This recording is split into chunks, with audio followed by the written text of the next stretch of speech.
in front of you because I grabbed the $300 camcorder at Best Buy and went direct to consumer. I didn't move to LA and leave my family business. Nobody made a decision if I was good enough. In fact, when CAA signed me, they were making jokes about how if I walked into the room and said, I'm going to start this show, I'm going to sit in my office in New Jersey, and I'm going to drink wine on the internet for 30 minutes a day, and it's going to be huge, how quickly they would have laughed me out of the room. Everybody can now go out and go direct. There's no gatekeepers anymore. There's no editor, there's no director, there's no network executive who thinks that your mole on your cheek is not going to make you marketable. That's a big, big deal. That is a fundamental shift in our society. Culture. We underestimate culture so much. This is a media culture shift. Let me paint you a picture. There's a lot of youngsters in the crowd, but I don't know if you guys remember, because I'm older than I think you think. I remember when I would go to a store and the cashier would be smoking while they rung me up. You remember that? What if you saw that now? Shocking.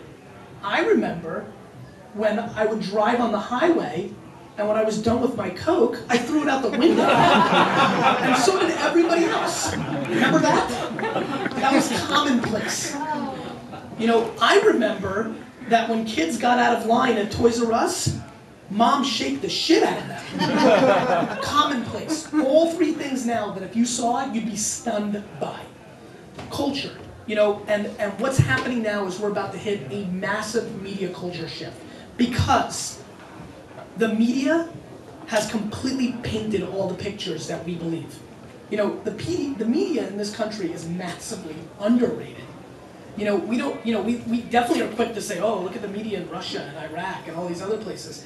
We have not far from that. I mean, when you consume media, it molds our mindset. And we're lucky to have a couple of different voices in different arenas, but for the most part, there really has only been a couple voices. We're about to be so fragmented. Take a seat. No, no problem. Sometimes those heels get me too.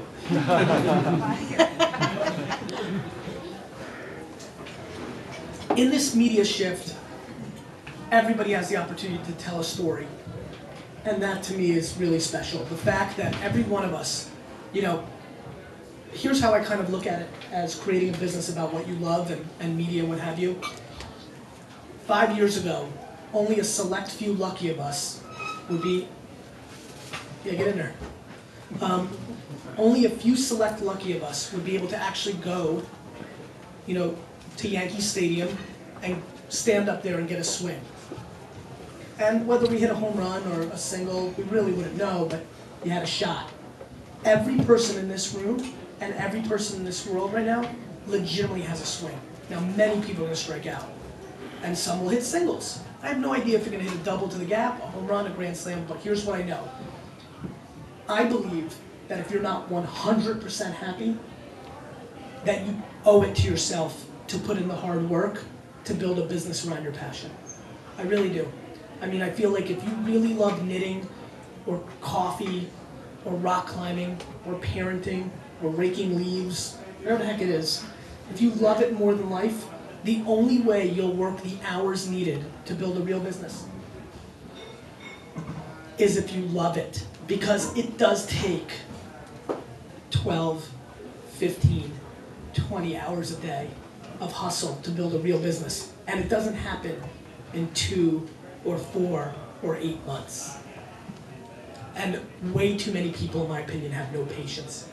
And they give up way too soon. And I'm also extremely practical. You're talking to, you know, somebody who put their head down for 8 straight years and worked every day at a retail store. So I don't think anything is quick, and I'm not naive that many people have mortgages and rent and college loans, and it's real stuff. I'm not looking for everybody to run out of here rah-rah and quit their job.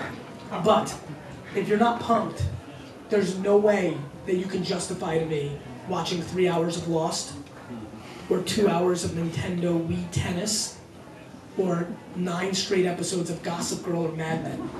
It's just not fair to yourself. And you legitimately have a shot. Because I'm going to tell you what's really fascinating to me, where it gets really exciting.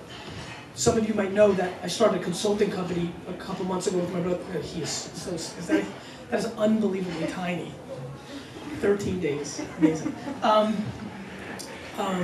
So cute. It's unbelievable to me that so many people don't recognize what's happening with major brands and with companies. VaynerMedia is consulting for a lot of big brands, Saks Fifth Avenue, Cadbury, work with the NHL, Dr. Perricone, skincare, a lot of different brands. And here's what's crazy to me. They are looking for you guys. Right now, Dr. Perricone, if one of you had a video blog or a written blog around skincare, or salmon, or blueberries, or all the things he talks about, would be willing to allocate financial funds to you. See, what people aren't wrapping their head around, when I started doing the math, it got really interesting to me. Average US income, 45, 47, 42K, different numbers, For a brand, Heinz, if you started a ketchup blog or a tomato blog, Heinz, to spend $50,000 to kind of own you, maybe have the pre-roll or all the banners or whatever creative thing you guys could come up with on your site, that is a minuscule drop in a bucket for them. That's like 1/100 of a second of one of their commercials. But to somebody who truly, as silly as it may sound, adores ketchup, that's far more exciting than working at, HR for the company they despise. And that's happening at such a high level that I'm really excited to get people to understand this opportunity exists. And by the way, it's not just an individual thing. There's a lot of people who love their companies and love the people they work with or run companies. What I'm talking about in this book is scaling caring. Customer service is the only business we're all left to be in going forward. Why? Because word of mouth builds every business. What's changed? Everybody's word of mouth is dramatically more powerful today with the tools and the connections we have. And so that is going to change the landscape of branding. No longer, as we fragment this out, where you're not just watching 13 channels or 3 channels or 50 channels, and now you've got all this content out there, it's going to be a lot harder for Apple or Nike or Starbucks to sell you what their story is because eyeballs are in so many different places. 100,000 people a day watch Wine Library TV for 30 minutes. That was 100,000 people that watched something else in the past. And that's one tiny show in the landscape of what's going on. The water cooler moments are going to change dramatically. No more Who Shot JR. It's going to get a lot harder because everybody's watching different stuff. And that's going to continue to happen. And when cable television, as we know it, falls, which is going to happen really much sooner than I think a lot of people recognize. How many of you in this room know what Boxee.com is? B-O-X-E-E. For the rest of you, you should know. I have no idea if Boxee ends up becoming Friendster or Twitter. I don't. I know they're great entrepreneurs, but it might be a hair early for them. I think they're early. But here's what I know. I'm convinced in a very short time that you're going to walk into your home. I would say 3 to 5 years would not be totally out of the realm of possibility. You're going to take out your handheld. You're going to go to some site, whether Google wins that game or Comcast wins that game or DirecTV. I have no idea who wins that game. But you're going to search flowers or travel or pudding, or I'm going to search the New York Jets. And when that happens, shows are going to pop up. And the highest rated show is going to pop up. And it's probably going to be 2 dudes from Long Island called the Jets Hour. And I'm going to click it, and immediately it's going to play on my television.